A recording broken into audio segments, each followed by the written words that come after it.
Alfonso Tupatala missed the tackle at the 10-yard line near the far numbers, and then Corum just exploded off the missed hit for a 12-yard touchdown. Shotgun snap to Penix. Johnson stayed in the block. A throw intercepted. Picked off by Mikey Sainristil. And he's bringing it back, crossing the field on the far sideline. He has blockers. Sainristil down the far sideline. Rosengarten can't get him. He's down inside the 10-yard line. The handoff to Corum and a touchdown. And that could be a fitting conclusion to his career. The all-time record holder at Michigan in rushing touchdowns. 2 more tonight, and 58 for his brilliant career. They snap it and take a knee, and that'll be the last snap. Still 22 seconds to go, but the teams are racing across the field. Michigan with jubilation. Washington just kind of hovering around its sideline on the near side in disbelief of what happened. 8 seconds to go. Michigan has won the college football national championship 34-13 over Washington to complete a perfect 15-0 season. That was everything, it was just, that last phase line, that last one more game, and we won it.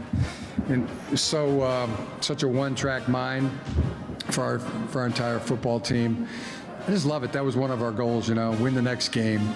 To have completed them all, win the big games, win the Big Ten championship, win the Rose Bowl, win the national championship. It just feels good. You just want to pull it down, It's glorious. It's a glorious feeling.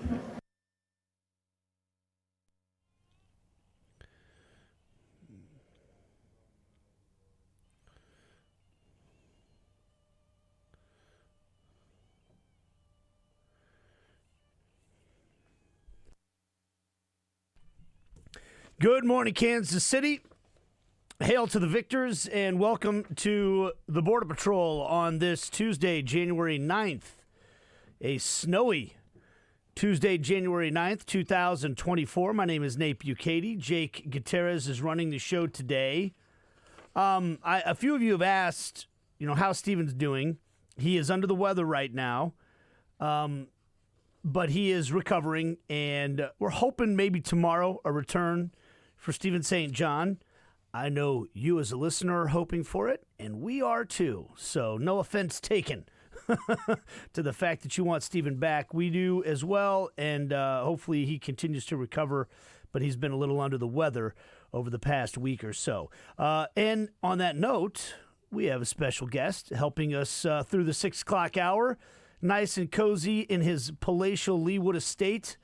We have Todd Leabo joining us down the line. Good morning, Todd. How are you? I'm doing great, Nate. Now, I'm in Lee Summit, not Leawood. Yeah, man. Don't let him talk to you like that, Leabo. My summer home is in Leawood. Yeah, my summer home is in Leawood. I winter in Lee Summit. Right. So. Right. Well, and what a beautiful place this time of year. Oh, it looks beautiful outside right now, from what I can tell. Very snowy, and I'm going to be here with you for about an hour, and then I'm going to do a little snow plow work. Don't know. I'm going to be at the Chiefs today. I suppose with this weather, there is a chance they could turn their availability to virtual just for safety for people, but I have not seen anything on that front yet. But it is game week for the Chiefs in the playoffs, so we will get Andy Reid and Patrick Mahomes today on a Tuesday. Normally that's a Wednesday affair, but they've moved this game to Saturday, so that doesn't change anything in the Chiefs world. Today is now Wednesday in their lives. They just move and call it Wednesday. So that'll be Wednesday for my life at 11:45. Whether virtual or braving the roads to go out to Arrowhead, we'll see what the deal is. But as they get ready to face the Dolphins, who this feels like South Beach, right? Right out there right now. It's very South much Beach, totally. If you picture the snow as sand, maybe. Yeah, what happened to the sand? Why is it on the trees? I don't understand what's going on. It's sticky, too. Sticky sand. It's so wet and cold and sandy. Yeah. But other than that, it's just like sand. To use a soccer term, it's match day -4. -4. That's the way that's the way they term it. So that way, because the matches don't always fall on the same day, so let's just go by match day and then let's rewind it back. Well, that requires math. I don't know if everyone's away. down for that. I don't know. All right. We have a lot to get to today. coming up on the show, we're going to hear a sit-down interview I did with Sporting Kansas City president Jake Reed, as there was some news that came out with them and the Kansas City Chiefs yesterday that Sporting Kansas City will be moving a game to Arrowhead Stadium that should be involving Lionel Messi, assuming he plays, for Inter Miami, who are coming to town. Only 3 teams in the MLS Western Conference get the privilege of hosting Inter Miami this year, and Sporting Kansas City are one of them, and they've made the decision to move that game to Arrowhead Stadium. So we'll talk with Jake Reed about that. Have other teams made the same moves to go to bigger venues? Not yet, as far as I know, but some of the teams in the Eastern Conference already play in football stadiums like Chicago and Charlotte and Atlanta. The 3 teams that are scheduled to play Messi in the Western Conference this year are Vancouver, so I'm not really sure what other option they have. They play in basically what is an Olympic stadium. They cover the upper bowl. And also, I would wonder if Messi's going to make that trip. It's a long trip, and it's an artificial surface. He has said he will play on artificial surfaces, but a lot of veteran players don't want to do that because it's harder on their body. And then the other one is L.A. I believe it's the Galaxy. And I have not heard plans of them to move theirs, but would it stun you if they did? No, that smells like SoFi to me or something. Or the Rose Bowl. Yeah, Rose Bowl. SoFi is fake real grass. It's not real. They can put it in, but I don't know if they'd be willing to put it in for just the one game. And that is an advantage they have at Arrowhead. They don't have to change the surface. So we'll get to all that stuff because I think that is a newsworthy story, and Lord knows I spent time arguing with people on Twitter about it last night. I've been so much better about not arguing with people on social media for a couple years now. Yep. We just talked about that yesterday, and you fell right back in. I did. Well, that was one where I just felt like there's some things that needed. I just kind of used the arguing with people as a vehicle to get out some points that I think need to be made. So I know I'm not going to convince every grumpy person out there to be on board with it, but I think there are some clear and obvious reasons that this is the right move for Sporting Kansas City, for everybody in Kansas City personally. A lot more grumpy people out there than I thought. Right. I mean, it's a reminder, isn't it? Me like, a little bit. there are people that are mad about. People that get angry about anything. Well, they're nearly all on social media. Yeah, so. they're definitely they're not quiet about it on social media. You want to get angry or sad, just put it on social media. To be happy, Todd. Yeah. So I'm happy. I don't spend much time there. We'll get to that because I do think it is a story, but it's not the biggest story. So we'll get to it later. Joe Valerio at 7:30. We'll talk playoffs with him. Everything else. Mark Boerichter in studio in the 8 o'clock hour to talk Chiefs, talk football, and then Jeff Chadiha to strut around here with his national championship ring and victory week for him. Victory week, big time. So I asked him, it's like, you're going to be having any trouble coming in tomorrow? 9 a.m., you might be out a little late tonight? Yeah. He said, nah, man, it's victory week if they win. So he's not going to let the weather stop him from coming in here? I don't think so. Because, by the way, if you're waking up and you haven't looked outside yet this morning, the weather did come. It is nasty outside. I would advise I would double your commute time. I think that's fair. Whatever if it usually takes you 5 minutes to get to work, I would give yourself more than that even, but double it at least. Yeah, I mean, as people start hitting the roads, it's only going to get worse. I mean, it was about double for me, and there was very few people out. That's a good point. At 4:45. So give yourself plenty of time if you feel like you need to go somewhere. I know the medical facility where my wife works is closed today. I know that our daycare is closed today and school is closed today for us. So, and it was funny because I made the infamous statement last night. I'm kind of wondering if this thing's going to be a dud, because when I went to bed last night, nothing was really sticking on the roads where we were anyway. But luckily, I didn't. I still woke up early this morning and looked outside and planned on it. And you need to plan on it yourself because, as Jake said, without traffic, you're doubling your commute time right now. Now the plows were out on the big roads. I was coming down College Boulevard and Metcalf to get here, and they were plowing College Boulevard, and Metcalf had just been plowed. I was going to say some of them hadn't been. Yeah, I mean they were in the process of doing it when I was driving in here this morning. So hopefully, as time goes on, more and more roads. But when you're talking about the roads in your side streets and neighborhoods and everything, those aren't going to be taken care of probably for a while. Right. So give yourself it's plenty a of weird time snow. and be safe. I mean, it's real wet. Very wet. To the kind of Heavy. wet where I walked in here this morning, I thought, I don't know that the sledding's going to work for the kids. Yeah. Little sticky. Bad snow day. Sorry. Yeah. It's not gonna work great for you. Snowball fight. Good snowball fight weather. You know. Going out. Sure. Yeah. The kind of snowballs that you could hurt somebody if you're not careful. So. Or if you're careful. If you're careful, right? Yeah, right. Spoken like a true brother. I watched my nephews firing snowballs at each other the other day, and I'm like, you guys are genuinely trying to hurt each other, aren't you? Absolutely. Yes. So everybody be careful. It's almost exactly what Gary Lee said. I hate to give him credit, but it was almost exactly what he told us yesterday, 2 to 5 inches. I don't know what the measuring is out there, but it looks like Probably 2 to about 5 4. inches. Yeah, it looks somewhere in between that range. But out on the roads is just kind of nasty. So give yourself time. Be careful. If you don't have to be anywhere, maybe ride it out for a little bit, and things will probably apparently calm not down. done yet. So there's Still plenty more coming. coming on, at least on the Missouri side, I think. Over here in my winter area, It was looks like it's going to snow some more. It was precipitating.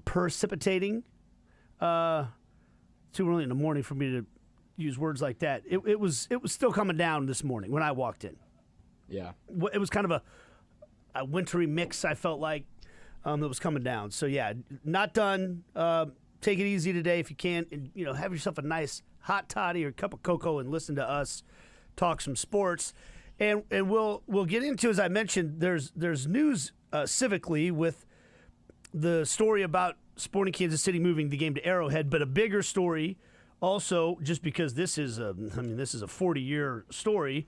The Jackson County Legislature voted last night to put a measure on the ballot in April that would allow Jackson Countyans to vote on extending the 3/8 cents sales tax for the next 40 years after this current one ends, to keep both the Royals and Chiefs in Jackson County. The Royals to build a new stadium, still at an undetermined location somewhere within town. In Jackson County. Yeah. I would hope so. According to their release from last Friday, downtown. Right. I mean, so that means that means not staying out at the sports complex. Yeah. Yeah, it was an interesting thing. I was down there yesterday at this meeting, and I hadn't been to a Jackson County Legislature meeting since the last lease. I went to several back then, so it's been a while. It felt like old days walking to the old courthouse down there to watch one of these things go down. It was fairly interesting. There were people from the Chiefs and the Royals there. Brooks Sherman was there, and Mark Donovan, and assorted other people in the front offices and lawyers. So they were there. There was a whole bunch of people from a group called Stand Up Kansas City, or Stand Up KC, that were there. They assembled media, and you watched this meeting happen. Basically that's what it was. They had their normal business. They actually elected a new Jackson County Legislature chair at the beginning of this, because the term was a year, right? So they did all the normal business things, and then Frank White, who's the county executive, to remind people of how this level of government works, that Jackson County, Missouri, has their own little government, and the legislators or people who are elected in districts. And the executive is Frank White, so you could kind of consider him, if you want to think about the federal government, he's the president of Jackson County. But he's the executive, right? So he doesn't have a vote on this, but he is the person who kind of has to answer and bring things to the legislature. So he talked for a while about how he wanted to have a 4-day waiting period on this. He wants to talk about it more and get more information, because he is not happy with the amount of what they're calling community benefits that have been spelled out in this, and he wants the lease to actually be really agreed to, like what the lease language is. He wants more details, and I see the side of that, right? I want everyone to know exactly what's happening. So he wanted to have a 4-day kind of wait on this, and they're like, no, we're voting on this now. So they voted a roll call vote, and it was 8-1. There are 9 legislators. So now what the process is Frank White could veto this. Just think about when you were watching Schoolhouse Rock. I'm only a bill on Capitol Hill. Well, he could veto it. Of course, they can override that veto. They can override the veto if 6 of the of the 9, which 8 already voted yes, override the veto. So they've got very strong numbers now. The question is going to be, is he going to override this veto? We talked to him after. I'll go ahead and play these sound bites now since we're talking about this. The first one we'll hear is from Darren McGee. He is the 4th District legislator, and he talked to the media afterwards in the hallway. I will say this. The Royals and Chiefs both politely declined to speak to reporters after this. Make what you want of that. I'm not super disappointed about it. I know they don't want to – they're trying to play this close to the vest, and they don't want to, inflame people's opinions about anything. They did put a release out following and later in the afternoon, very short release that basically says, hey, we're ready to go work with this and do that. But I'm going to play this Darren McGee thing for you first. When I asked him to take us through the timeline now that you've got this yes vote, what is going to happen over the next 10 days or so? The next 10 days is he will issue a veto or not, and either way we will respond and figure out what we want to do is best for the taxpayers of Jackson County. This is good government, and I think this is responsible government to give voters a choice on what they want to do. I'm not telling people to vote yes or no. I'm telling them they have a choice of what they want to do with the teams that are here, and one of them happens to be the Super Bowl champions. And you think it can still get done in time to have it on the ballot this Absolutely. April? We have enough time. We're passing it out today. We have enough time. Yes. What do you want to say to Frank? Get on board. All right. Ooh. Get on board. So, this is all happening in the hallway there. And so, Frank White's on the other end of the hallway. So we go over and talk to Frank White and say, basically, because now you talked to a couple of different legislators. As I said, Brooke Sherman and Mark Donovan. I briefly chatted with Mark Donovan, but not recording and everything. I mean, and the statement that they put out together was that we thank Jackson County legislators and County Executive Frank White for their decision today. We still have a lot of work to do, but this is an important step in giving the Jackson County voters an opportunity to decide on April 2nd. So that's the timeline we talked about. They have to get this all approved and voted yes and the language right by January 23rd in order for this to be on the April 2nd special election. There's a lot of time going here. Guys, they've been working on this for like 3 years, and now we're crunched at the end. It's like studying for a test. You had the final, okay, and now you're doing homework at night. So we're in that part where they're cramming for this. So we go over to Frank White, and a whole bunch of us around there, and our buddy Sam McDowell asked him, Frank, are you going to veto this? Well, everybody's always trying to get in my head before I can get in my head, so I've got to go back and digest it a little bit, and I think that we still have time before that time comes. Hopefully the teams will still negotiate with us, and we can come up with something before that even have to be considered. So, legislators always want to be ahead. They want to know. They all think they got the ends on everything, but I think that everything takes care of itself. And like I say, I'm supportive of the two teams. I played with one for 18 years, and I don't want them to leave Jackson County. But then again, we got 7 more years left on the lease where they have to play here in Jackson County. So that's why I didn't know what the rush was. Frank, you mentioned negotiations when you're up there. Is that part of, they made their statements on Friday that they were going to give some money back to the community? Is that the kind of negotiation you're talking about? Have you been swayed at all by what the teams have done the last 5 days or so? Well, I think that anything that's on paper to me is real. I know we can always say things and say what we want to do, but until it's actually on paper and a signed lease, that you just have to assume that you don't know where those numbers are coming from. So the numbers he's talking about, last Friday, this was a typical Friday news dump, remember? About 4 o'clock last Friday, the Chiefs and Royals put this statement out about how they were willing to, basically pay for the insurance during this stuff, and there's like this other thing that was a existing property tax, a park property tax, and there would be $140 million there. It's all adding this up. They were talking about $200 million that they would sweeten the pot, right?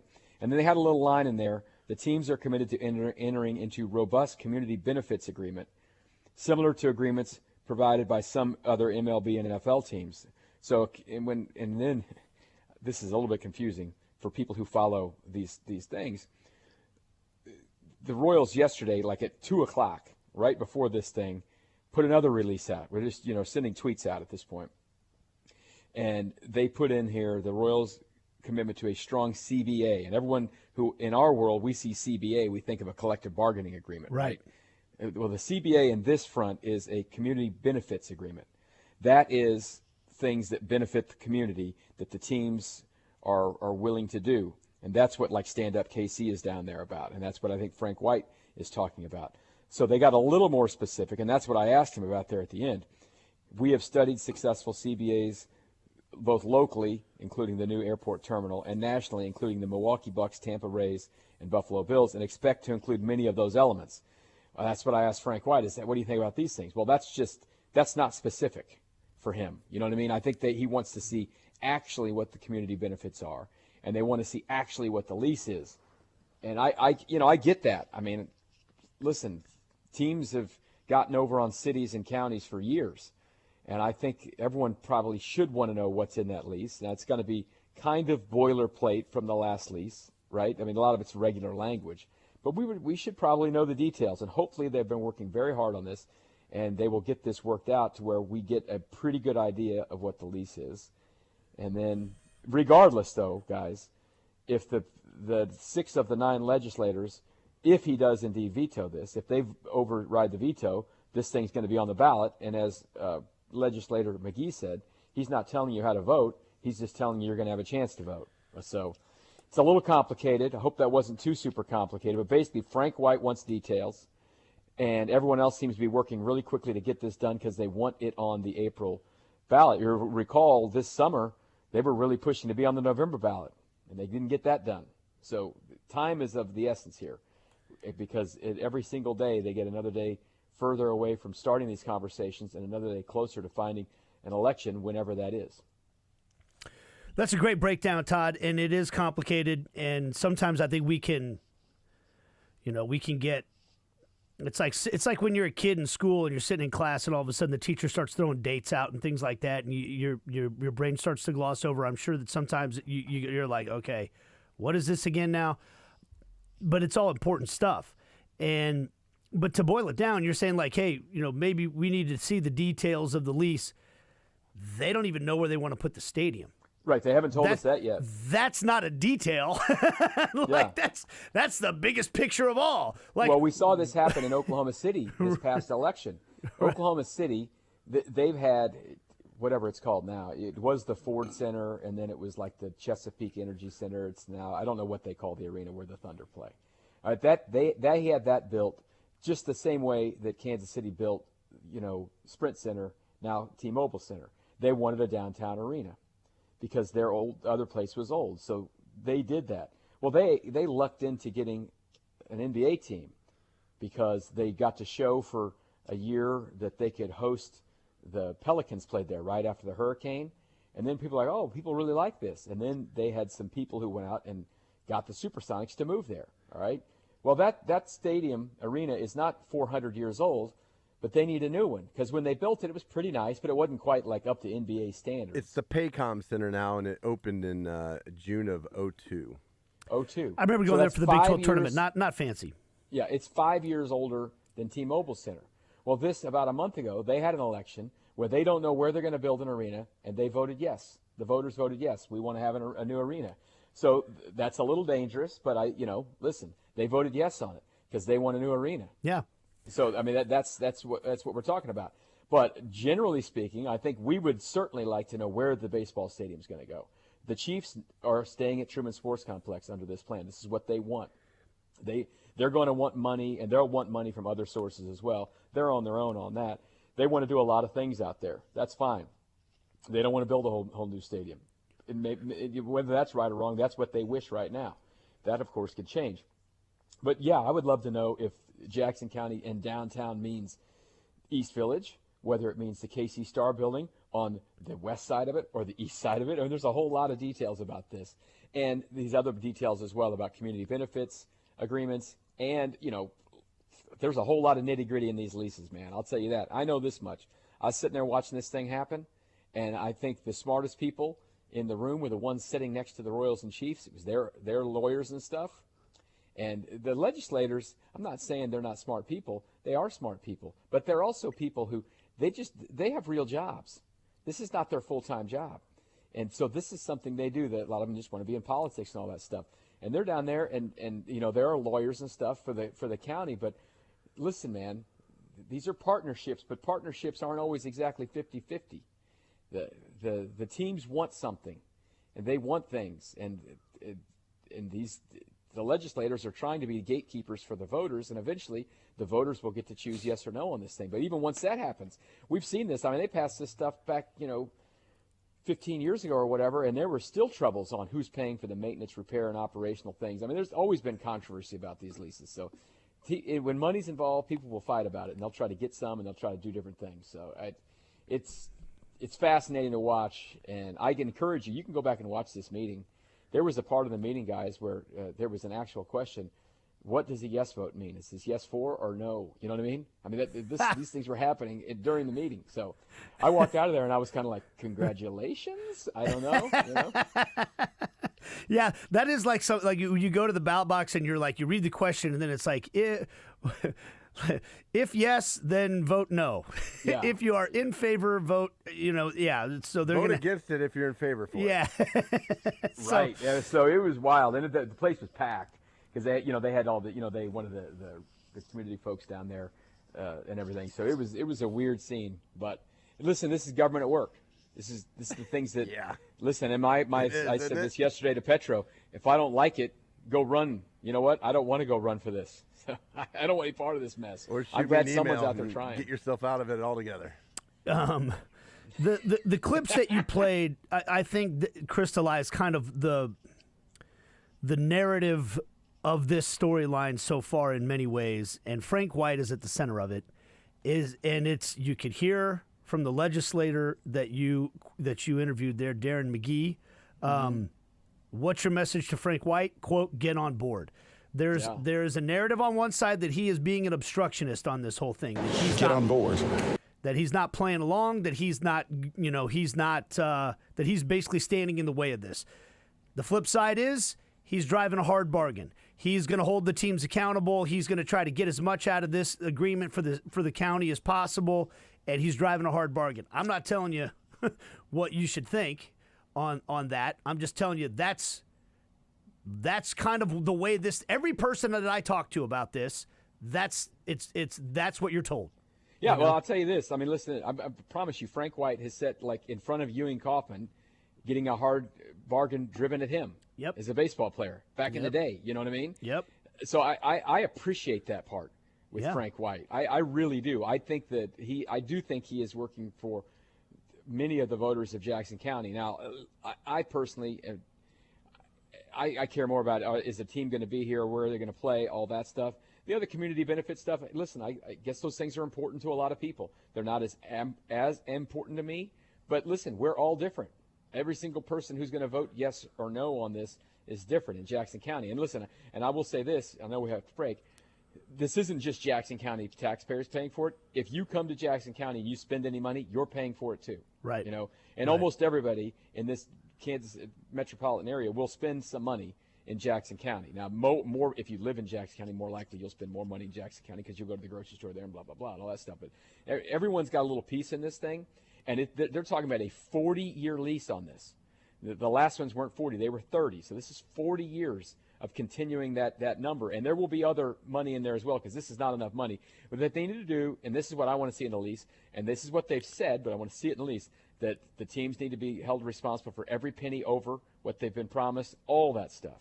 Because that's the important stuff, because you don't want the taxpayers paying for more than what they've agreed to start with. We've got Todd Leabo with us. We'll be back after this on Sports Radio 810 WHB.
We got Todd Leabo down the line with us.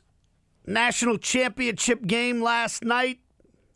Gary Barnett said to us last week when we had him on the show that this had the chance to be a blowout like we saw last year when Georgia just absolutely took it to TCU after what were relatively good semifinal games. He said Michigan might be able to do that to Washington. They didn't quite dominate Washington that badly. It was a game until the fourth quarter. They ended up pulling away 34-13, but I want to get the takeaways from both Jake and Todd on this. I know this is I can tell you what Jeff Chadee is going to say about this game coming in, and he's right. As much as we talk about the way the game has evolved and quarterback play and skill position players and putting up big numbers and all that stuff, this sport is still one up front. If the game is relatively even up front, all that stuff matters a whole lot. But when the game is not even up front, what happened last night is what happened. Washington needed to hit some of those big plays over the top. They didn't connect really on any of them until it was too late. They didn't connect on enough of them, and the biggest reason they didn't was because Michael Penix was getting hit every time he dropped back to try to throw it deep. And if he wasn't getting hit, they were throwing a flag for holding because the offensive linemen for Washington were getting absolutely abused and had no recourse but to hold. That game was won by the offensive and defensive lines of Michigan, and all the other players get all the credit. I can't name you any play. I'm not going to sit here and list off all the offensive linemen for Michigan. But Todd, that was my biggest takeaway in that game. It was such a mismatch up front that the other stuff didn't even really matter. Well, it sure looked like it was going to be a blowout. I mean, the way the Washington refused to touch the Michigan players when they handed them the ball early in the game. But they did. I'll give Washington credit. They figured out a way to settle the run down. You know, at one point, they have 170 yards rushing in the first quarter or something like that, and they ended up with just 303 yards rushing for the game. So they did do a good job of settling that down. They only ran for 130 the rest of the game. That's amazing. They were on their way to running for 800 yards in the game. You know, and so they did a nice job. I thought this was no chance going to be a game after the first quarter. But you know, at Washington against Texas, their guys, there were no drops. They caught every ball. And there were, I don't know how people actually calculate the drops, a lot of drops in this game. And as you mentioned, there were some holding penalties. One of them, Jake played in the open. That was a little dicey on that one. I don't think the guy touched him enough to hold him. But you know what I mean? When you're overpowered, you're going to get calls against you. So they had the penalties were rough for Washington on that front. And Michigan's a better football team. You know, there's no question. Washington needed to play the kind of game they played against Texas. Had they done that, this was going to be an all-day sucker right to the end. But they didn't make the catches that they made in those games. And then you look at the turnovers. You know, Washington gets the ball to start the second half. They had all the momentum going into halftime because they scored late. And they come out and they tip pass for an interception. And then he threw an interception on 4th and 13 late in the game. Not only did he throw the interception, the guy ran it back 80 yards to the 5-yard line. And maybe this game would have been a little bit closer. But the better team won.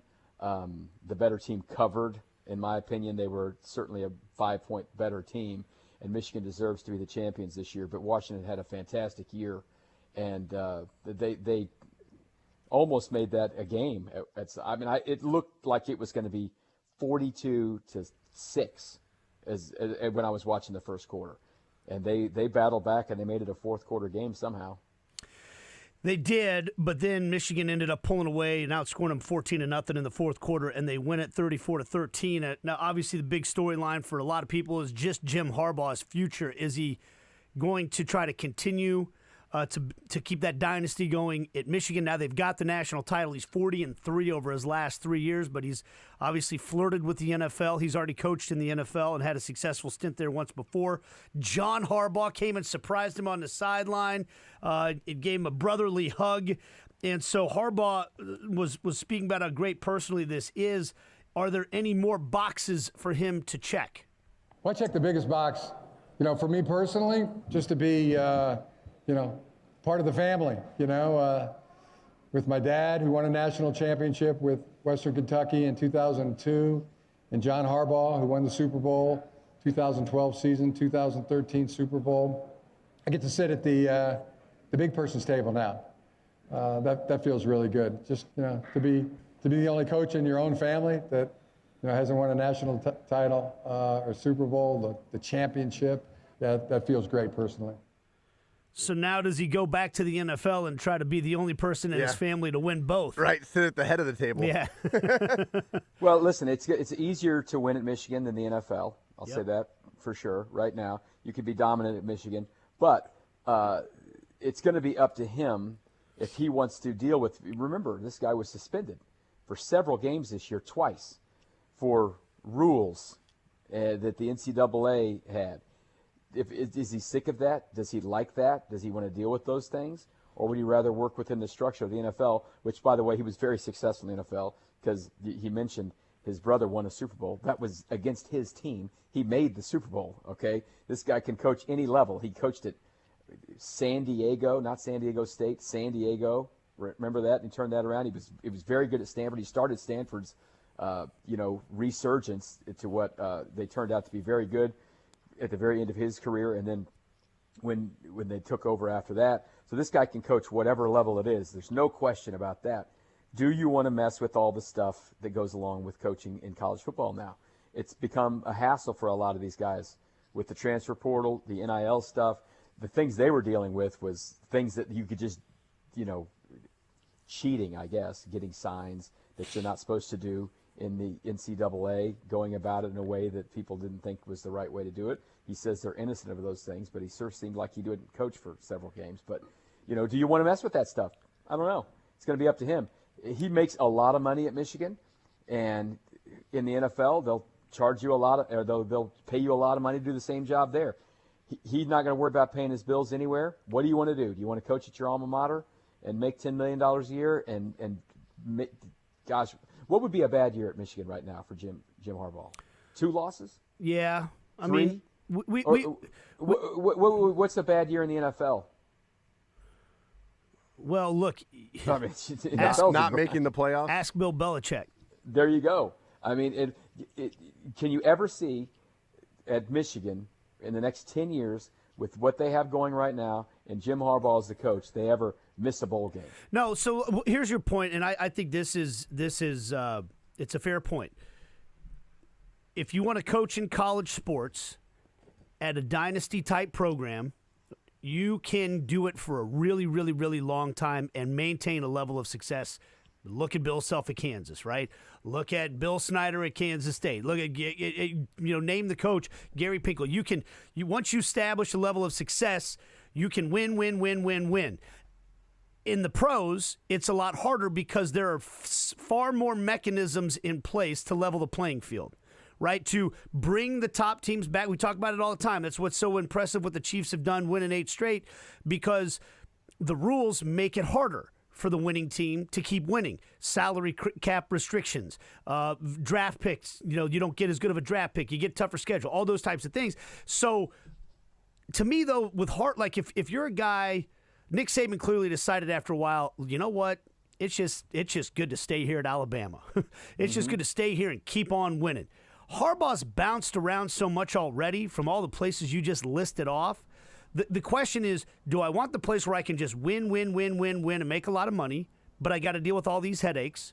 Or do I want the challenge of trying to win at the highest level? Do I want to go back and do that? If he's enticed by the idea of, I want to go win a Super Bowl, he's probably made enough money that he's not too worried about long-term job security, right? That's kind of the choice that Harbaugh is going to make. We'll talk more about it. We're going to take a break right after this on Sports Radio 810 WHB.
Ball talk ahead. Joe Valerio, 7:30. Mark Boerichter at 8 o'clock. Jeff Chidi at 9 o'clock. So before we run out of time on this, because I know Todd's got places to be after the top of the hour, we're going to play my interview with Jake Reed. I do want to get both of your guys' takes on this concept of Sporting Kansas City moving this game that should feature Lionel Messi, Inter Miami coming to Kansas City, and they're moving it to Arrowhead Stadium. And Jake, I want to go with you first. You're a longtime soccer guy. What do you think of this? I guess I have two varying opinions. Because it makes sense to me. I get it, and I'm not. My hands are not up in the air because of this decision. I'm not. You're not outraged. No, but I can kind of sympathize with some people who might be a little upset. But some of the disdain and anger I saw yesterday, and look, we're talking about social media, so you take it with a grain of salt. But there are people who seemed genuinely disrupted. Like seriously, like upset, beyond upset. Yeah, like mental state disrupted. And I get being upset because you are moving a home game. Look, one game, one win, 3 points last year is what I mean. Look how thin the margins were for Sporting making the playoff run that they made.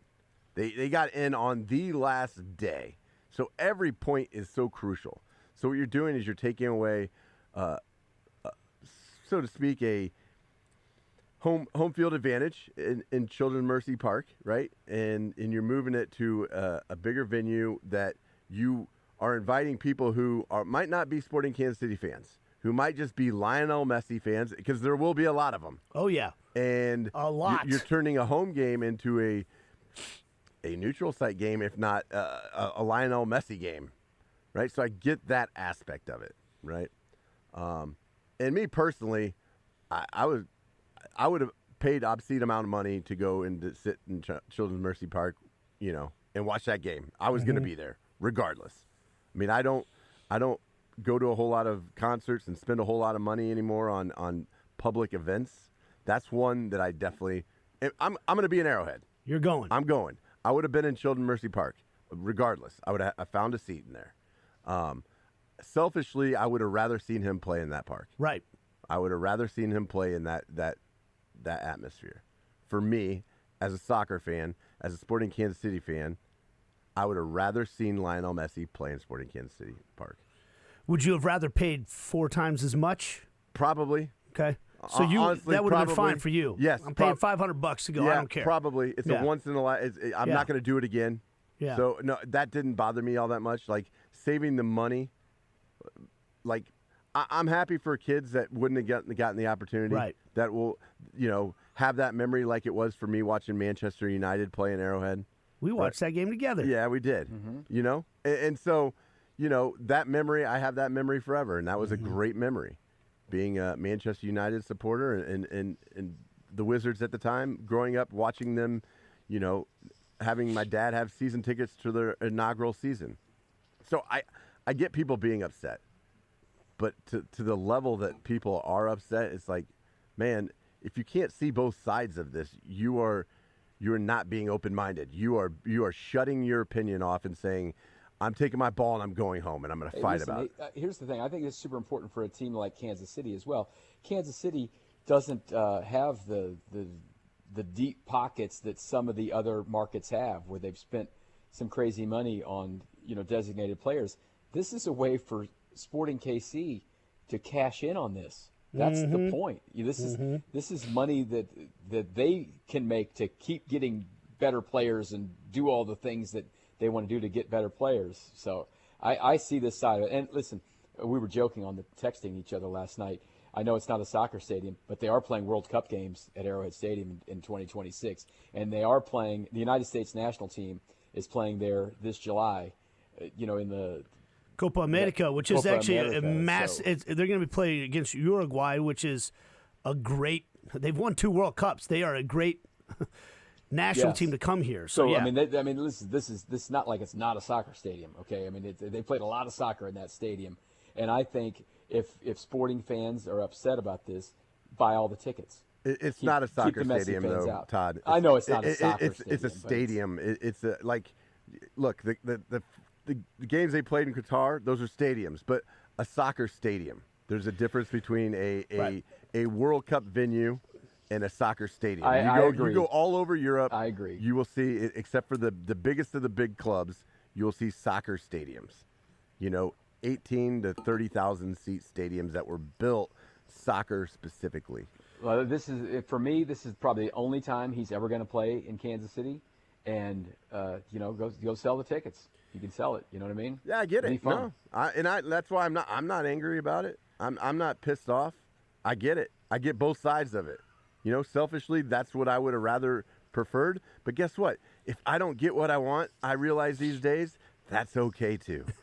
Yeah, the only fear you have here is you get all these plans. It is early in the season, but I would assume there's probably Miami and Messi would feel an obligation to play in that game as well. You'd hate to be. That's the one. Well, I gotta take a day off on this one because I don't want to do this. And that's where I would trust Sporting to dot their I's and cross their T's and make sure. Exactly. And make sure. And look, some things are unavoidable. An injury is unavoidable, right? Yep. But there has to be an agreement when Lionel Messi came to the MLS and decided to leave France and leave PSG and come play for MLS. Like, these things were probably on the table to make the amount of money that he's going to be making.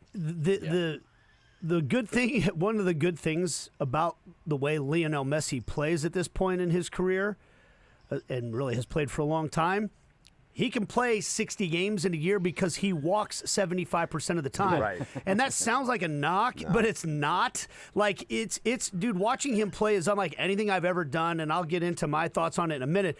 But because of that, he can play more than a lot of other guys because a lot of other guys have to run the whole game and you break down. So he can play, and look, the guy has a financial stake in the success of the league and of the Apple TV agreement. He gets a cut of everything that happens, so he has an incentive to want to be a part of all this. And by all accounts, when he got here last year, he did his best to do all that. Now, last year he played in a World Cup and won it, and then jumped into his league, and then came over here and played most of those games and won a competition. And at that point, he did break down, and he had to rest. This is going to be early in the season after an off season where he can rest. So Sporting feels like there is as good of a probability of him playing in this game as any road game you could look at. Does that mean it's 100% guaranteed? Of course not. It's a risk. They are taking a risk. Last year he was supposed to play at Soldier Field. He didn't play. And so that is a risk for sure. We'll talk about all of it. I had a conversation with Jake Reed about it. Todd, thank you very much. If you come in or not, be safe today because the roads are not nice. Thank you, Todd. All right, boys. All right, man. Good stuff from Todd Leabo. Back with more after this on Sports Radio 810 WHB.